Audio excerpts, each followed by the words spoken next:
Hello, everybody, and welcome to the Home Ed 360 podcast. This is a podcast series of stories, resources, and tips for implementing a home education lifestyle provided by Home Ed 360, a program that connects, inspires, and supports families on their home education journey. I'm your host, Rebekah Wood, a teacher for Home Ed 360, tuning in from Idaho Falls, Idaho. Today, we will hear about Rebekah Bingham's journey into home education. Rebekah is a Home Ed 360 parent with a background and degree in education from Aramo, Idaho.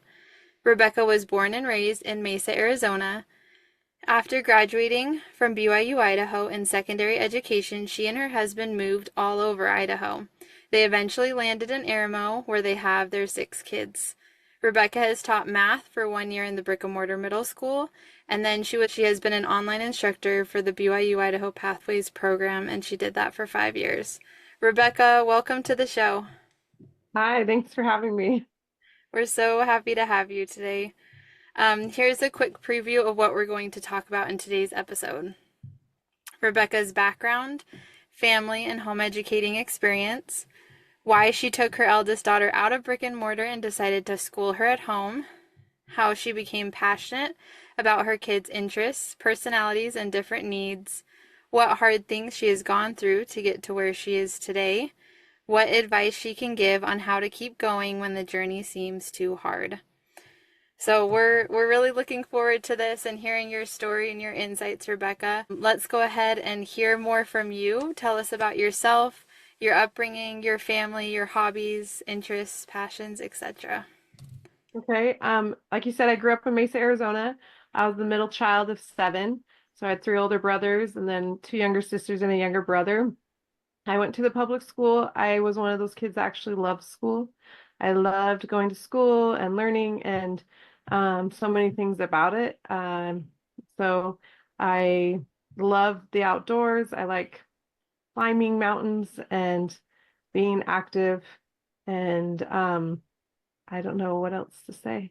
That's great. I didn't know there was 7 of you growing up. That's fun. I'm one of 8 and I also like big families. And I grew up in going to public school and I liked it as well. I didn't mind it. So can we hear a little bit more about your background and your experience in education and teaching?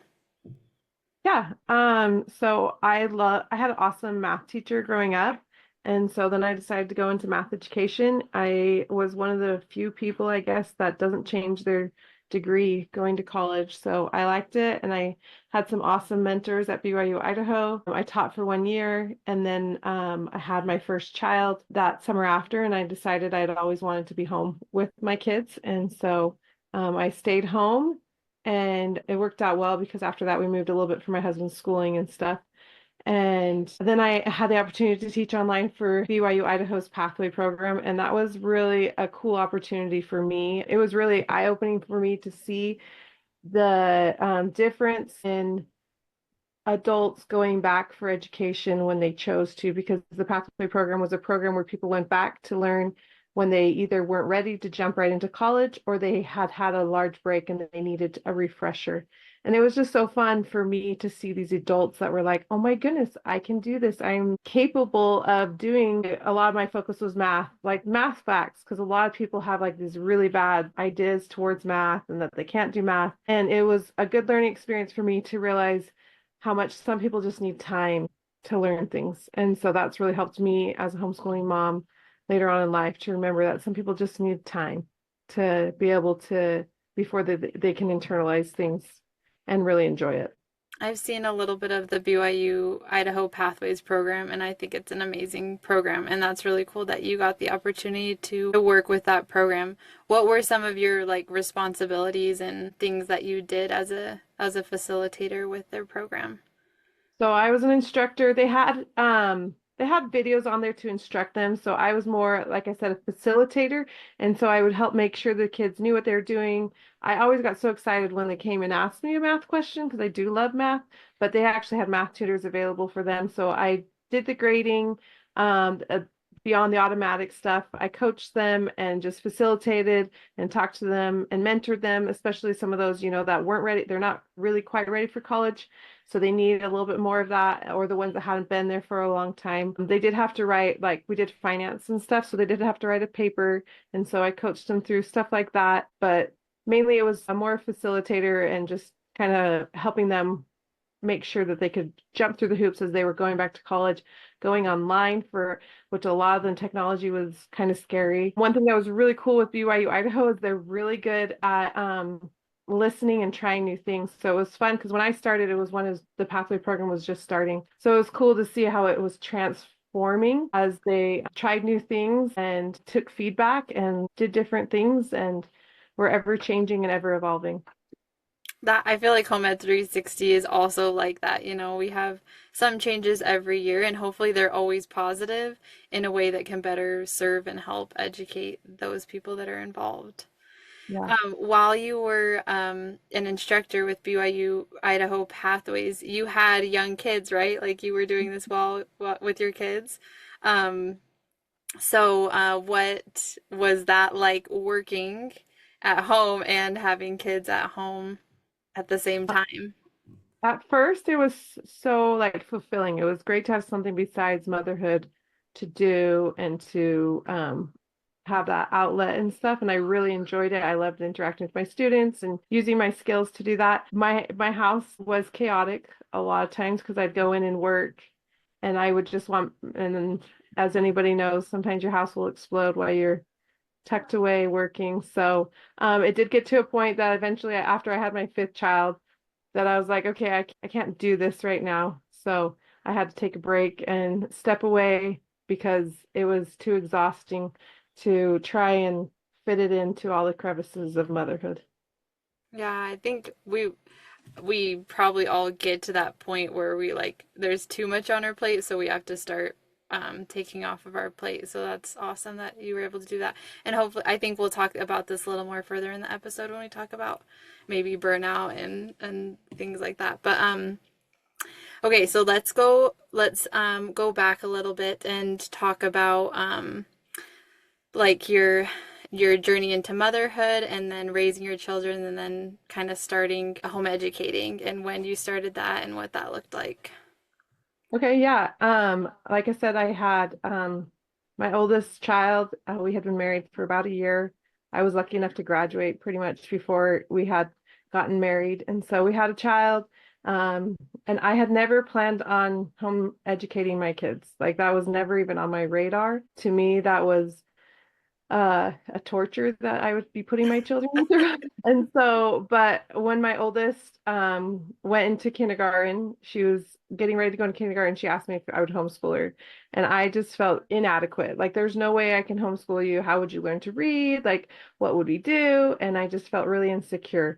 And so she knew about it because my sister-in-law homeschooled her kids or was planning to. She had been homeschooled and she's awesome. And so people like that had opened my eyes to realize there are awesome and amazing homeschoolers. And so she went to kindergarten and she did well. In first grade, we switched her to a school that was closer to us and she did fine. She was struggling a little bit with like reading and stuff like that, but socially she did great. And but still every single year she just was like, Mom, I just want to be homeschooled. Finally, second grade, she had a wonderful teacher, but she still wanted to be homeschooled. And the truth of the matter is, every day she'd come home, and where we live, we have 4 day school week. And so that she wasn't getting home till like 4:30. And then it was time to do homework, which usually took about an hour, and then dinner. And then at that age, they need to get to bed earlier. And so she started just avoiding me. She'd throw her backpack in the back door and she'd run out to play. As a mom, you're just not going to call them back in because you're like, that's what they need. And so I just let her go. But it was really hard because you're like, well, if you don't get your homework done, then you don't get to recess tomorrow. And it's this cyclical thing. And it was really straining on our relationship. So about halfway through the year, and she was a struggling reader. And when struggling readers, they give them extra remedial work to do. And it was just so exhausting for her. And so I was like, okay, she had a little brother coming up. That we starting kindergarten the next year. I said, okay, we'll try it for a semester. We're gonna see how it goes. Because then If not, then you can just go back to school with your brother. Right now will be a good time. And if it flops, it flops. And if it does well, we'll keep going. So we did it. And I had no idea what I was doing. I tried out different curriculums, I remember, but she still needed that time to de-school. She still was just like, I don't, and she needed more time, like I was talking about with the math thing. She just needed more time to be prepared to be able to progress and to learn and to take these things. She needed just to play. And I wish I would have known that at that time because it would have been so good for her. And it's so great for my other kids now. So she I remember the next school year started, and I did put my next one in kindergarten, but I kept her out because my little boy, he said he wanted to try kindergarten. I think he thought that's just what you do because his sister had done it. And so I put him in and I kept her out. And I remember looking back and being like a year or so later, I was like, why? Why did we keep homeschooling? I had no idea what I was doing. And I don't even know that we accomplished anything. But there was just this peace that came into our home and in our relationship, that is why we kept homeschooling because she needed it, I needed it, and that was more important than if she was learning her skills that she needed to get to. So we kept homeschooling or home educating. And the next year, my son, he came home because I did not like having one foot in and one foot out. And I said, we're either going to all do this or we're going to all go back to the brick and mortar school. And so we all came home and it's been a journey as every homeschool mom knows yeah, it's been a journey of learning styles and what works but it has worked really well and it's been so fun to see them succeed.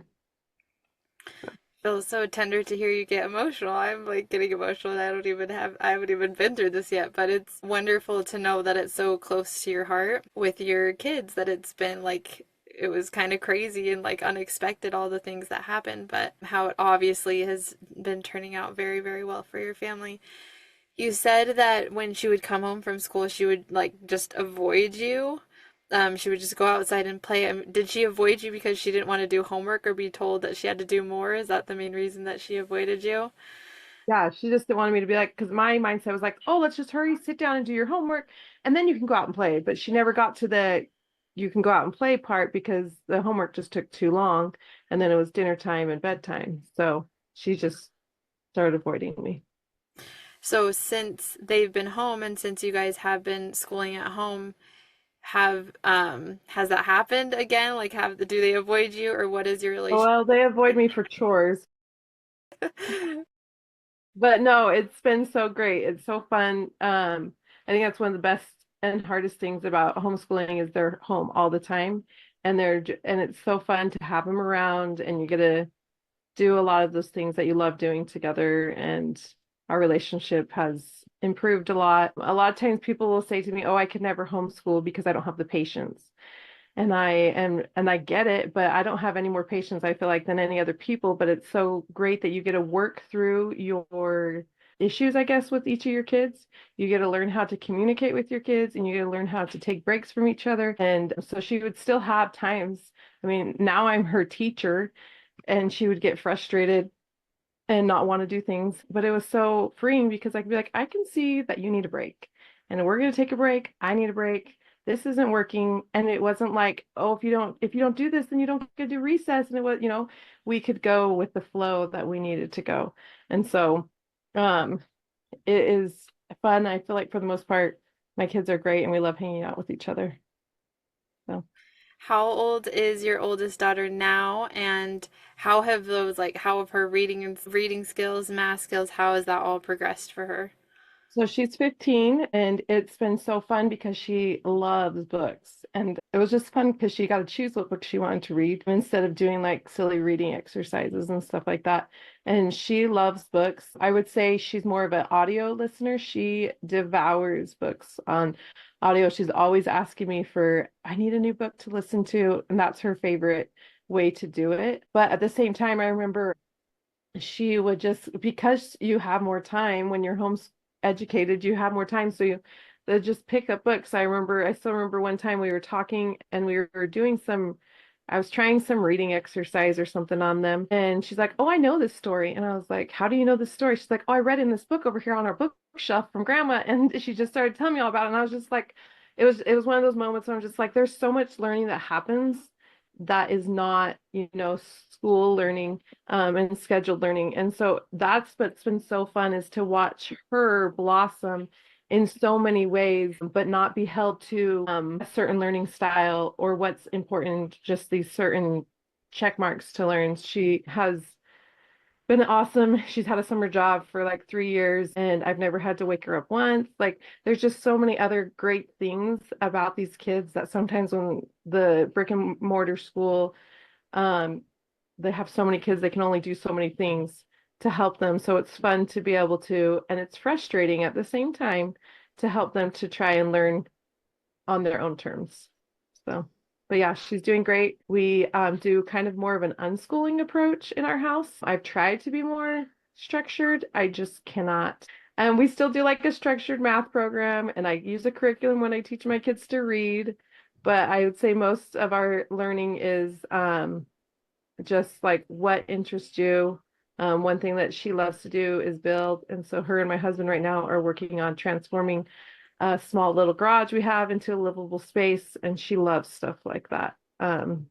Building, learning the hands-on way. She's taking a couple of classes at our high school for like auto and shop. And so it's just been so fun I've had to change my mindset though over time to let that there's so many different choices for education. There's so many different end results than there used to be. I feel like it's not just college. It's not like there's careers that my kids might have that aren't even available right now. So, And that it could look different for all of your kids, right? Like it may look different what they choose to do with their future and with their future education. and I think that's something that's kind of challenging about parenthood is just like you get one child and you're like, oh my goodness, okay, whoo, you're doing so good. And then you get to the next child and they're just so different. And you're just like, okay. And you just have to, but it's so fun to just and painful sometimes to like watch them figure it out and try new things and to fail a lot and then figure out things that they do love and just see how fun it is to watch them learn. I think I compare a lot of it to like watching your kid walk for the first time, like how exciting it is. Like I would never give that to somebody else to do. And I feel like home educating my kids has been like that. Like it's so fun to be there when they're learning to read, like and to discover different things and to explore. And home educating has given us that opportunity to kind of just learn and focus and not have to have certain structured lesson plans, but be able to be like, this is what I want to learn about, and I'm going to go that way and see how excited they get. Rebekah, you're amazing. Like to know that you didn't even have a home educating on your radar, and then for your daughter to be the one asking for it, and then like to get to this point where you've like learned kind of your style, you've learned the personality of your kids, and just really leaned into like having relationships with them and really helping them grow, and everything is so amazing to hear about. So when you started, like, did you use different curriculums and then you kind of found that you didn't want to? Or what happened in the beginning with like trying out different? Yeah, I've used all kinds of curriculum. And I don't know if it's because I'm a math person, but like I remember one curriculum had us diagramming sentences, and I was like, this is the most painful thing. And but I've talked to other people, they're like, it's so fun. And so It's just, yeah, and so just I maybe I hinder my kids in some way because I don't enjoy it, but or certain aspects of different things. But I have tried lots of different curriculums, and and I have several of my kids going to like a writing tutor right now, and that's been super beautiful and wonderful. But it was wonderful because I could tell her this is what I want, and she just could like make it happen. And Home Ed 360 makes things like that possible for us because of the funding so that we could do stuff like that. And so I love that I can outsource some things like that. Um, but yeah, we've tried lots of different curriculums and gotten to the point. I feel sorry sometimes for my older kids because they had to go through a lot more. And I've kind of settled on ones that I prefer. And I've come to realize as a parent, I think it's almost like you have to find what you like in some ways as well, because you're the one that has to go through the curriculum with them, like the reading curriculum, or as they get older, they start doing it more independently. Yeah, and I was actually talking with another teacher on another episode that like if you because you are going with them through it or teaching them or whatever, that if you're not interested in it and you're not into it, then it's very likely that they're not going to be because they sense that. So you have to be on board with all of that too. Like it has to Yeah. fit for everybody in the family. Um, I know you guys do co-op or maybe co-ops.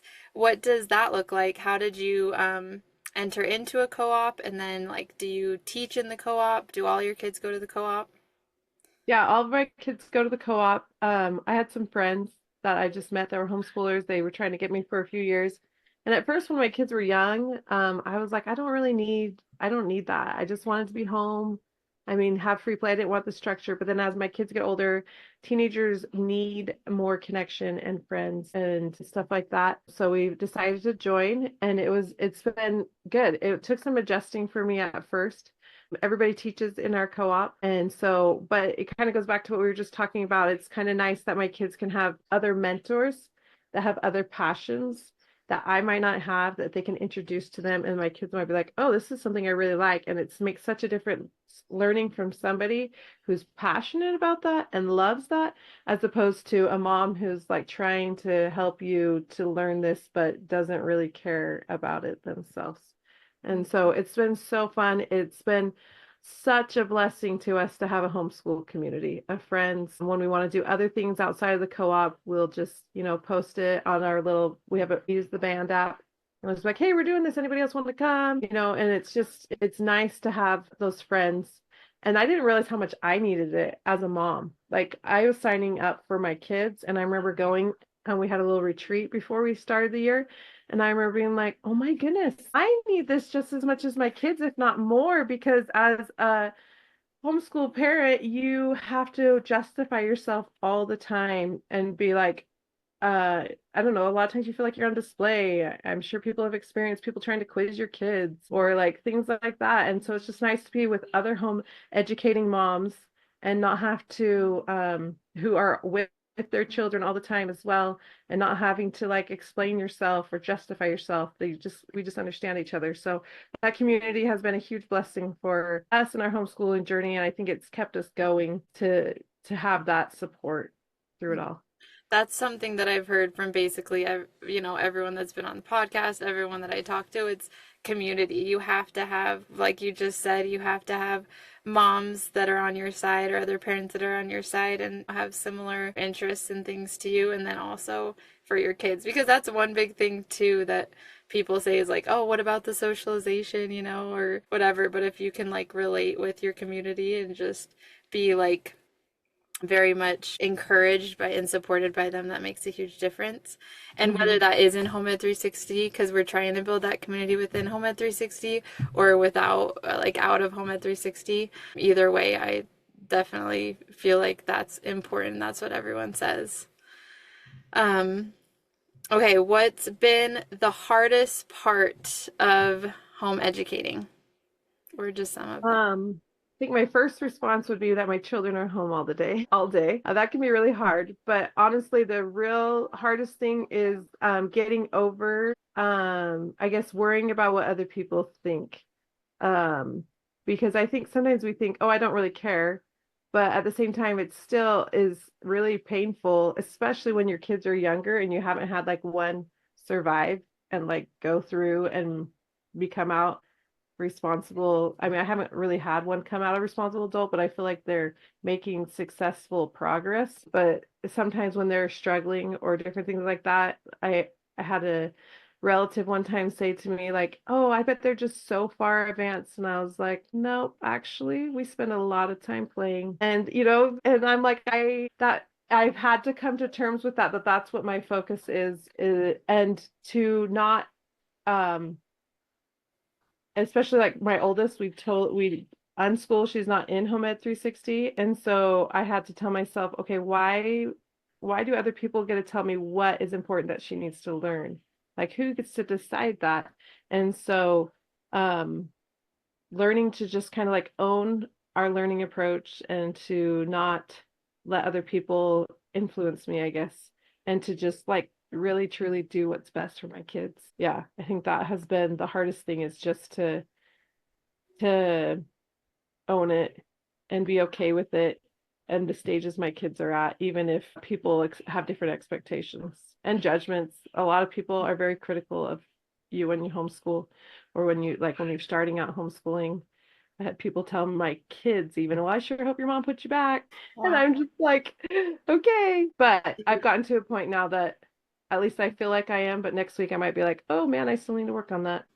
Well, how So do you respond to that criticism or judgment? Like if people say it directly to you, do you try and respond, or do you kind of like let it go and just it one time it was my husband, and he said it really, like it was really nice when he said it to someone. I had said something to him. He's like, this is just what we feel like's best for our family. And that's usually what I just say. This is what we feel like works best for our family right now. And sometimes I'll even say, this isn't something I ever planned on doing. This is what we feel like we're supposed to be doing. And I'll even be honest, I'll be like, sometimes I wonder if I am failing my children. You may be right. So I think I have to remind myself often that no matter what direction you go in life, there's going to be holes in your education, because I feel like sometimes I think, oh my goodness, I'm failing my kids because they don't have this, this, and this. And but then I just have to remind myself, okay, well, there's other things that they have that are amazing, and they'll get those other things. That's how life is. You can't just do it all. And so, but yeah, I usually just tell people this is what we feel like is best. So, I appreciate that answer. Personally, have people in my family who don't agree with bringing the kids home and educating them at home. And like, so sometimes I don't know how to respond to it, and sometimes it feels hard. But the more that I talk to kindred spirits who believe the same way, it feels less hard. Like it feels like the right thing to do. So thank you. And I'm sure everyone in the community has felt that pushback from, somebody or another in those comments. And so it's a very real thing and a very real feeling to feel that, I think. What are some of like your aha moments that maybe you like taught something, or maybe you didn't teach something, but you just saw the growth and the learning in your kids, and it was just like a profound impact on you that like led you to just keep going? I think it kind of goes back to that story I said of Caitlin, where she had already learned something without me even teaching her. My second oldest, he is really into World War II. He loves learning about that. And so I kind of just let him do his thing. I was like, build a timeline for me. And so he built this giant timeline and he showed it to me. And it was just like he was telling me all about it and all these different events. And I was like, oh, cool. Like, what's that? There's so many times my kids will come and teach me something. And especially as they get older, I'm just like, I didn't know that. Like, that's so cool. Tell me more about it. And so they'll teach me, and I have learned so much through educating my children. I think I have learned more than they have learned, just because I'm constantly being taught these things from them. And so it's so fun to just I think those moments like that when I'm like, okay, well, I never learned that, and you're learning that now. And so you'll be fine. Like I graduated from college and I never learned that. So like there's things that obviously I missed as well. So those are probably my favorite, is when my kids are teaching me things that they're learning. Um, eh, That's so beautiful. I love that so much to hear that because I feel like that too. I have a 4-year-old and a 2-year-old, and I feel like they're teaching me things all the time. And I'm like, wow, I didn't learn any of these things growing up or any of these things in school, but I'm learning a lot through it. Okay, we've kind of touched on this, but let's talk about it in a little more depth. How do you handle self-doubt or self-doubt or burnout as a homeschool mom? I think having other moms in your circle really helps, because we all have gone through it, and sometimes you just need to talk to somebody and be like, process it and be like, okay, this is really hard. I'm really struggling. And talk about different things you can do. But like in the winter time, I especially am just like, I have to like shed things. And we just do a little bit less. And so this semester I dropped a few things, and we kind of went more to a bare bones, and it's been nice. I have realized for me, I can't do like a ton of stuff. We live 30 minutes from where most of our activities are, like our co-op, and if we sign up for some of those things in that major city.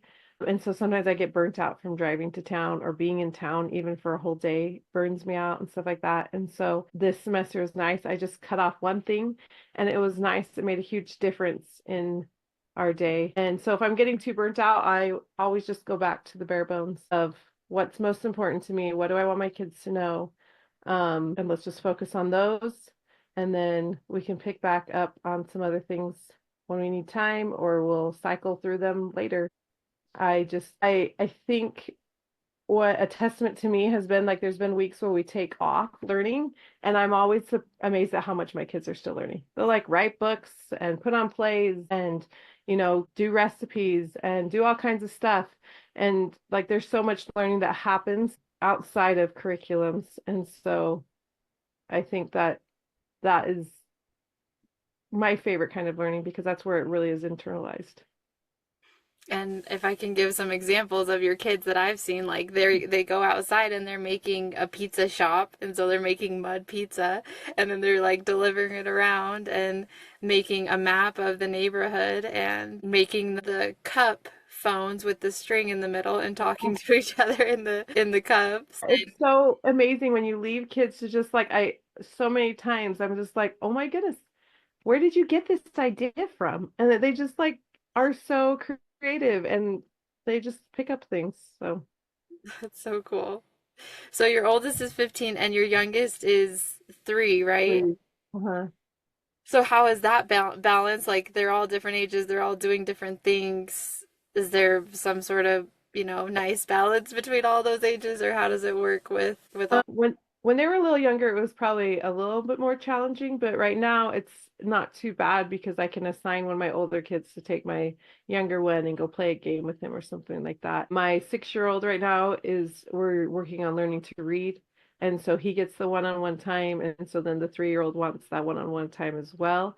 And so I have to do some kind of learning time with him that's structured enough, like the curriculum we're using for learning to read, so that he feels like I did it with him. He just wants to be a part of it. But for the most part, it isn't too bad because the older ones can help the younger ones. And a lot of times for my 6-year-old, we just do a lot of math games for him.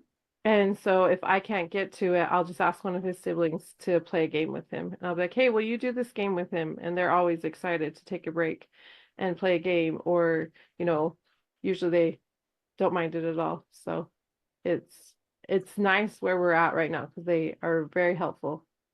So, That's so much fun. I think it was Rummy that oh you yeah. guys were playing too. And you could play all as a family, like all of the kids could learn the game and you could play it together. And it's like, how fun is that? Like you're learning about the numbers and putting them together in sequences, and everyone's be able to like play it together. Yeah, I mean, it's definitely chaotic when we play games together all as a family. And I'm usually like, I gotta go be by myself for a little bit right now after we're done. But it can be fun at the same time. Cool. Um, have you ever struggled with lack of motivation, either for yourself or with your kids, like your kids lacking motivation, and how do you push through that? Yes, that is a good question. So for me, sometimes when I'm lacking motivation, it usually is I need to like work on my house. Like we need to take a week off and deep clean the house and do some get some other things done and take a break from school.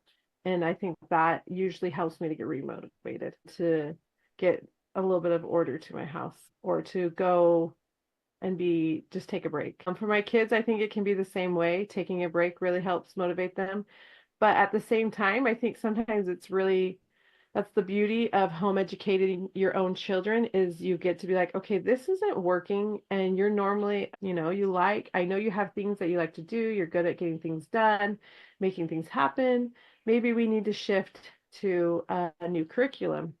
Especially certain personalities love change. Like they can't do the same thing for too long. I just recently switched my 12-year-old to a new math curriculum. I guess it's probably been a few months.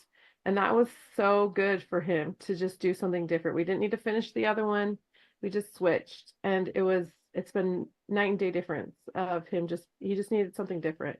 And so sometimes I think a change, sometimes 8-year-old, I had my kids in a writing class, and it was just, she started to like dread writing, and she normally just loves writing. And so I was like, okay, this isn't a good fit for you because normally you like writing.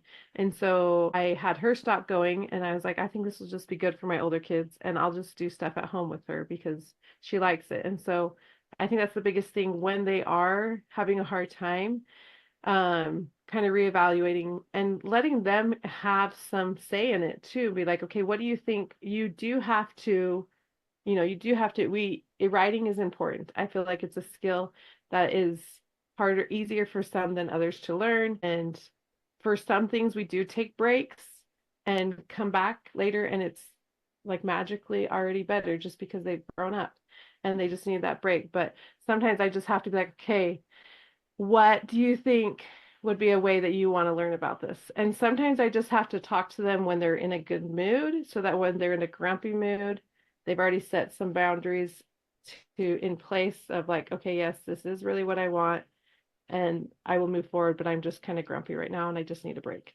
type of thing. So, but yeah, I think change probably is the biggest tool that we use when we're finding ourselves unmotivated or break. So break is in like, okay, go take 30 minutes, go take the day, go take a week, or all of the above, depending. All of the above. Like it just depends on what it is. If it's like I've had times like I remember when my kids was younger, I was trying to do spelling tests. This is when I was probably trying to be more structured than I am now. And it was painful and we weren't getting anywhere and nothing was happening. And I was like, whatever, throw this out. This isn't working. Our relationship is more important. And 6 months later, I came back and that child could spell them all. And I was like, well, there's just like it was just like you just needed more time and other ways, reading and different things like that. So there's just some things that they just need more time. They need to mature a little bit. Thank So, you so much for saying that. Like knowing that when things aren't working, like try something else. And it's okay to take a break and not do school for the whole day or for the whole week. Like that's fine. That's the beautiful thing of educating at home. So well, thank and you. my 8-year-old, she has this crazy imagination, and she's always taking her little brothers along, and they're having tea parties and going on backpack trips and like going exploring, like, and she's just like, it's so fun to watch her imagination. And there's been times that I was worried because I would let her just explore and play, and I'd pull her in every once in a while. We do some things to check, like to meet the requirements that we needed to, and different things like that. And but a lot of times she was doing that in her play, and I was worried that maybe like she would not want to ever sit down for those formal things. But she was one of my most eager to learn to read. She's like, I want to read, we're going to sit down and we're going to do this and we're going to get it done. And then once she took off, she's like, okay, I'm done, I don't need that curriculum anymore. And she's back to, more exploratory. I mean, she still had plenty of time for that and stuff, but I think sometimes I worry that like they won't get the form or the learning that they need, but they want to learn and they naturally are curious. And one thought that I have with that too is that the different ages, it's so cool for them to be together because when they are getting to the creative and imaginative stage, they can help the younger ones do that. And then the older ones, even maybe if the older ones are like, I'm not going to do creative play or imaginative play, but like, oh, maybe that looks fun. Maybe I'll do it too. So that's, Yeah, I feel like imaginative play lasts so much longer when you're like my oldest will play with my kids like and it's like medicine for those kids. I feel like they'll be grumpy and the other night one of them and the little ones were playing hide and go seek, which is not very hard when you're little. And it was just like medicine to watch as the child transformed and started playing and was happy again. So it's really cool. how inspiring, like medicine.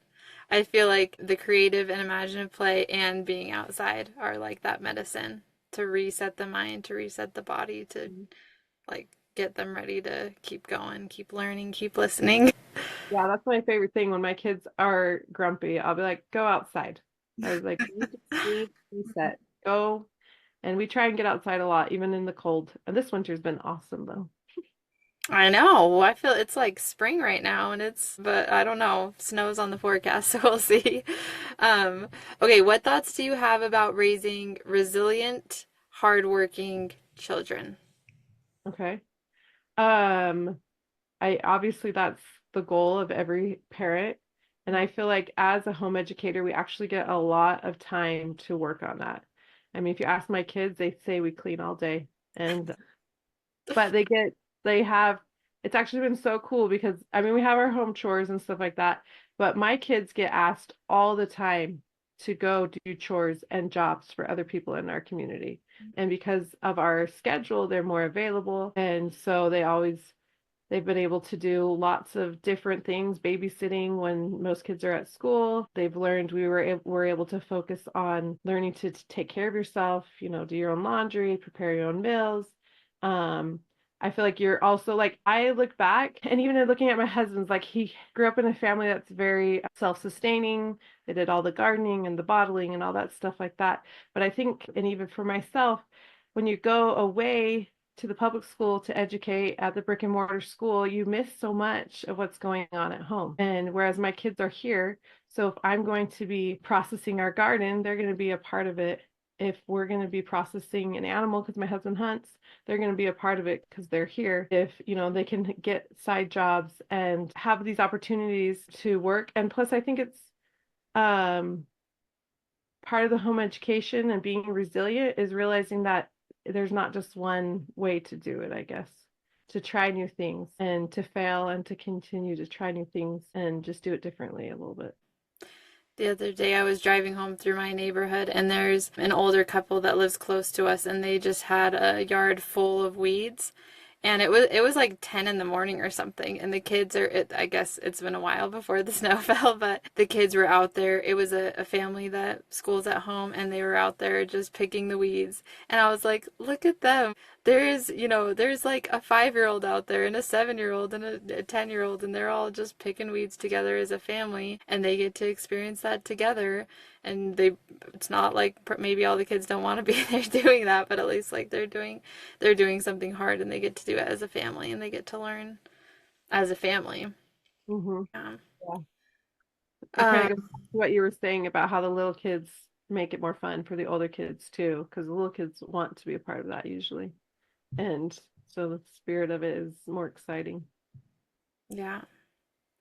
And I'm thinking a little bit back to Janet's episode, and she mentioned like there's in your family like you're gonna maybe be having another baby, or you're going to be like going through, like the parents are gonna be going through difficult trials or something. And when the kids are at home, they're gonna experience those like with together as a family. If they're at school, they might not like really experience those as much, but when you're together as a family and you're sharing those trials and sharing those burdens, the kids are sharing them too, and they're able to learn right alongside the parent how to get through those hard trials, those hard burdens, those big life events, whatever it may be. And that Yeah, I tell people all the time when I had a baby, that was the best time to homeschool because I didn't have to get up in the morning and send my kids off. And then my kids were home. Like they wanted to be there with that baby and spend all day with it. And it was so fun. and what a huge learning experience for them to be able to help take care of the baby and learn about babies and learn so much through the birth of a child in the family. That's Hmm. wonderful. I love that. If you could go back to your first year of educating at home, are there things that you would do differently? And maybe like what are some things that you might think about doing differently? I would play more. I would just like let go of so much. I would just have fun. I would explore and paint and yeah, I would probably it's so fun with my younger kids now to just kind of just we just play so much more and I wish I would have realized that it will come.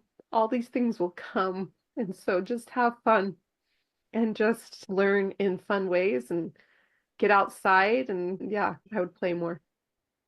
Thank you so much for that. Okay, I think maybe this might be the last question, and then we'll kind of wrap it up because I almost want to end on that because that was such a beautifully said thing. But okay, so what are some of the most rewarding moments that may have made all the challenges and hard, like anything, all of the hardship in home educating? What are the rewarding moments that have made it all worth it? It's hard to like say like a specific moment, but I think just watching my kids, I mean, there's some weeks that it's like so hard and they're just at each other, but it's so fun. Like I love watching my kids have more time to be together and to spend time with each other and to support each other and to have more time to play together. If we were home educating, I would have one home right now and everyone would be gone all day. And I think of all the fun he would miss out on, like, and they would miss out on just on all their adventures that they go on. I love watching my kids the time, more time to laugh together and to learn together and to learn to communicate with each other and to but I think that's the most like it's just the extra time you get to just to be together. But on the contrary, it's also the hardest part about homeschooling is all the extra time you get to be together.